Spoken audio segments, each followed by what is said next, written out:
Bonjour, voici la capsule intitulée Planification des interventions en compréhension. Après avoir dépisté les élèves qui ont une difficulté au niveau de la compréhension en lecture, il faut planifier les interventions. L'objectif de cette capsule est de planifier ces interventions en grands groupes, c'est-à-dire niveau 1, mais aussi en sous-groupes de besoins semblables. Nous vous présentons donc quelques idées. Comprendre, c'est se faire une représentation mentale du texte. La compréhension n'est pas une habileté qu'on peut maîtriser rapidement, ça ne serait pas en quelques mois, sinon en une année ou deux, contrairement à l'identification de mots, par exemple. C'est pourquoi il est important d'agir efficacement et de planifier adéquatement les interventions tant au niveau 1 qu'au niveau 2. Définissons maintenant les composantes de la compréhension. Il y en a 3. D'abord, le vocabulaire. Il s'agit ici de l'étendue du champ lexical des élèves. Pour comprendre un texte, il faut comprendre 90 à 95% des mots. On a juste à penser à la lecture d'un texte dans une autre langue, par exemple, combien c'est difficile. Ensuite, il y a les inférences. Est-ce que l'élève est en mesure d'inférer oralement? Est-ce qu'il est capable de le faire à partir d'illustrations, par exemple? Si c'est difficile, ce ne sera pas plus facile dans un texte écrit. Pour terminer, il y a les connaissances et les expériences. Il faut évidemment considérer le vécu de l'élève, la richesse de ses expériences antérieures et la qualité de ses verbalisations au moment où il les a vécues. Est-ce que vos élèves ont été souvent en contact avec la lecture? Pour intervenir efficacement en compréhension, nous vous proposons d'utiliser la démarche qui respecte la séquence de l'enseignement explicite. Les chercheurs préconisent cette approche qui est reconnue efficace dans une perspective d'enseignement équilibré. Il faut s'intéresser à la fois à l'enseignement explicite, mais aussi à l'enseignement par la discussion entre les pairs. C'est pourquoi il est important de faire un ou des modelages de ce que c'est qu'une bonne compréhension. Par la suite, on peut effectuer une ou même plusieurs pratiques guidées, des pratiques coopératives, pour ensuite amener l'élève à la pratique autonome. Plus précisément, le modelage, c'est une technique d'enseignement par laquelle l'enseignant effectue une tâche devant les élèves. Il verbalise à voix haute toutes les pensées dans le but de leur faire mieux voir les différentes étapes de la démarche, mais aussi les différents comportements qu'ils devraient adopter pour la compléter. Lorsqu'un enseignant effectue un modelage, il est important que les élèves soient en mode écoute. Quoi modeler? Nous vous proposons de modeler l'enseignement réciproque.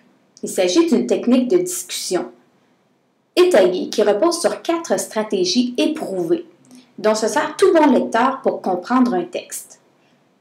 On vous suggère d'ailleurs de modeler les 4 stratégies en même temps, parce que lorsqu'on lit un texte, un bon lecteur va se poser des questions en même temps sur la clarification, par exemple, va se questionner au fur et à mesure de la lecture du texte.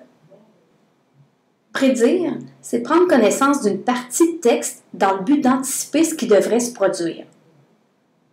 Se questionner, c'est se poser systématiquement des questions tout au long du texte. On va se poser des questions sur le texte et on cherche en général la réponse directement dans le texte ou sinon on doit inférer. Clarifier, ça permet aux élèves d'avoir un meilleur contrôle de leur propre compréhension en cernant les problèmes qu'ils éprouvent pour construire le sens. Clarifier donne aussi l'occasion à l'enseignant et aux élèves de trouver des stratégies de dépannage. Résumer, c'est rapporter, dans ses propres mots, l'essentiel d'un passage ou du texte. Il s'agit d'un rappel. On peut penser que ces 4 stratégies se font seulement à la fin d'un texte ou d'un paragraphe, par exemple, alors qu'on se questionne tout au long de la lecture. On pourrait, par exemple, résumer après un seul paragraphe. L'enseignant modèlera donc l'enseignement réciproque, c'est-à-dire qu'il utilisera efficacement les 4 stratégies de lecture devant les élèves à l'aide d'un court texte, narratif ou courant. Vous pouvez visionner une capsule sur le modelage en enseignement réciproque à l'adresse que vous voyez à l'écran. Vous pouvez également aller dans YouTube et écrire « Modelage en enseignement réciproque ». Vous arriverez rapidement à cette capsule. Après avoir effectué un ou plusieurs modelages, il est maintenant temps de passer à la pratique guidée. Par exemple, vous pourriez demander à un élève de lire un texte devant la classe en utilisant les 4 stratégies. C'est comme si l'élève faisait le modelage à votre place. Le rôle de l'enseignant, c'est de guider l'élève, c'est-à-dire d'intervenir seulement si l'élève n'utilise pas les stratégies correctement. Après la pratique guidée, il s'agit de faire discuter les élèves entre eux. Par exemple, on demande à un élève de lire un paragraphe à voix haute à son ami en effectuant les 4 stratégies de l'enseignement réciproque. L'ami qui a écouté donne la rétroaction à l'élève.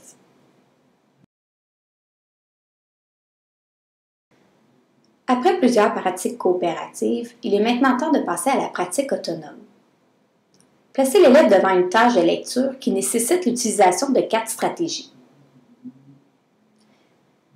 N'oubliez pas qu'il est important de répéter les étapes de l'enseignement explicite autant de fois qu'il le faut afin que les élèves soient meilleurs en compréhension. Si je résume, planifiez les interventions, que ce soit en classe ou en sous-groupe de besoins semblables, pour aider les élèves à mieux comprendre le texte. C'est d'enseigner les 4 stratégies de l'enseignement réciproque en utilisant la démarche de l'enseignement explicite, c'est-à-dire effectuer un ou plusieurs modelages, une ou plusieurs pratiques guidées, plusieurs pratiques coopératives et une ou des pratiques autonomes. Voilà, vous êtes maintenant prêt à intervenir efficacement en compréhension. Merci et à bientôt.